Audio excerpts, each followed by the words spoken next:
Code span में आपका स्वागत है। आज की वीडियो का टॉपिक है HTML इमेजेस, जो HTML ट्यूटोरियल सीरीज का 22nd वीडियो होने वाला है। तो चलिए शुरू करते हैं। HTML इमेजेस क्या होते हैं, क्यों होते हैं, कैसे होते हैं, ये सबको पता है।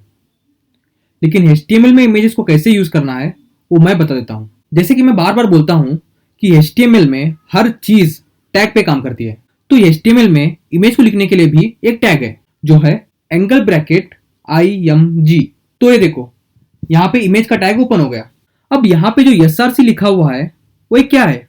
वो एक एट्रीब्यूट है। तो यहाँ पे SRC का मतलब होता है सोर्स में आपको अपने इमेज का जो नाम है वो डालना होगा। यहाँ पे इस फोल्डर में मैंने कुछ इमेजेस पहले से ही रखे हुए हैं, उन इमेजेस का लिंक डिस्क्रिप्शन में है। तो यहाँ से मैं इस इमेज को लेता हूँ और यहाँ पे इमेज का नाम क्या है? Image1। तो मैं यहाँ पे लिखता हूँ Image1। तो इसे ब्राउजर में ओपन कर लेते हैं। देखो, इमेज डिस्प्ले हुआ नहीं ना, बस इमेज ब्रेक वाला साइन आ गया। वो इसलिए क्योंकि हमने सोर्स में इमेज का नाम तो डाल दिया, लेकिन इमेज का जो एक्सटेंशन है वो तो डाला ही नहीं। जैसे हमारे HTML फाइल का एक्सटेंशन है .html, वैसे ही हर एक फाइल का एक्सटेंशन होता है और इमेज के काफी सारे एक्सटेंशन होते हैं, जैसे कि .jpg, .jpeg, .gif etcetera etcetera. तो मैं यहाँ पे लिखता हूँ .jpg। तो ये देखो, हमारे पेज पे इमेज डिस्प्ले हो गया। अब यहाँ से और एक इमेज टैग ओपन कर लेते हैं और यहाँ से इस इमेज का नाम लिखता हूँ और .jpg लगा देता हूँ। अब यहाँ देखो, इस इमेज का नाम है image2.jpeg, लेकिन मैंने यहाँ पे लिखा है image2.jpg। तो यहाँ पे देखो, हमने जो अभी इमेज डाला है वो डिस्प्ले ही नहीं हो रहा है। वो इसलिए क्योंकि हमने इमेज का एक्सटेंशन गलत दिया है। तो अब यहाँ पे jpeg लगा देते हैं।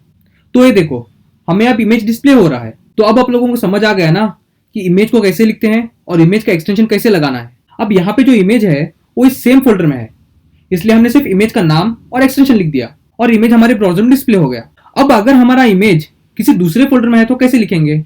यहाँ पे मैं एक फोल्डर क्रिएट कर लेता हूँ इमेजेस के नाम से और यहाँ पे इन दोनों इमेज को कॉपी पेस्ट कर देता हूँ और यहाँ से इस फोल्डर से उन दोनों इमेजेस को डिलीट कर देता हूँ। अब इस इमेज को अपने HTML फाइल में कॉल करते हैं। तो यहाँ पे इमेज का नाम है image3.jpg। अब अपने ब्राउजर के पेज को रिफ्रेश कर देते हैं। ये देखो, इस बार तो हमारे इमेज का नाम भी सही है और एक्सटेंशन भी सही है, लेकिन फिर भी इमेज डिस्प्ले क्यों नहीं हो रहा है? वो इसलिए क्योंकि हमने इमेज का नाम और एक्सटेंशन तो सही लिख दिया, लेकिन उस इमेज का लोकेशन गलत दे दिया। यानी कि वो इमेज तो हमारे इस फोल्डर में है ही नहीं, वो तो इमेज इस फोल्डर में है, वो तो हमने डाला ही नहीं। तो मैं यहाँ पे अपने इमेज के नाम के पहले इस फोल्डर का नाम लिख देता हूँ। अब यहाँ पे मैं अपने इमेज के फोल्डर का नाम लिखने के बाद स्लैश लगा दूंगा, वरना फोल्डर और इमेज का नाम एक ही हो जाएगा। तो अब देखो, यहाँ पे हमारा ए वाला इमेज भी डिस्प्ले हो रहा है। अब हमें सेम फोल्डर में और हमारे मेन फोल्डर के अंदर के फोल्डर में इमेज है, तो अपने ब्राउजर में उस इमेज को कैसे डिस्प्ले करना है वो तो पता चल गया। अब आगे बढ़ते हैं। अगर इमेज हमारे मेन फोल्डर में नहीं बल्कि किसी दूसरे फोल्डर में ही है तो कैसे करेंगे? मैं यहाँ पे अपने डेस्कटॉप पे एक फोल्डर क्रिएट कर लेता हूँ इमेज के नाम से और यहाँ से इन दोनों इमेजेस को उस फोल्डर में कॉपी पेस्ट कर देता हूँ और यहाँ से डिलीट कर देता हूँ। अब यहाँ पे मैं इमेज के टैग को ओपन कर लेता हूँ और यहाँ पे सोर्स में लिखता हूँ हमारे फोल्डर का नाम और यहाँ पे हमारे इमेज का नाम। अरे, यहाँ पे रिफ्रेश करने पे इमेज डिस्प्ले ही नहीं हो रहा है, ऐसे क्यों है? यहाँ पे अगर हमें दूसरे फोल्डर से इमेज डालना हो तो यहाँ पे हमने ऐसे ही लिखा था और हमारा इमेज डिस्प्ले हो गया, लेकिन यहाँ पे क्यों नहीं हो रहा है?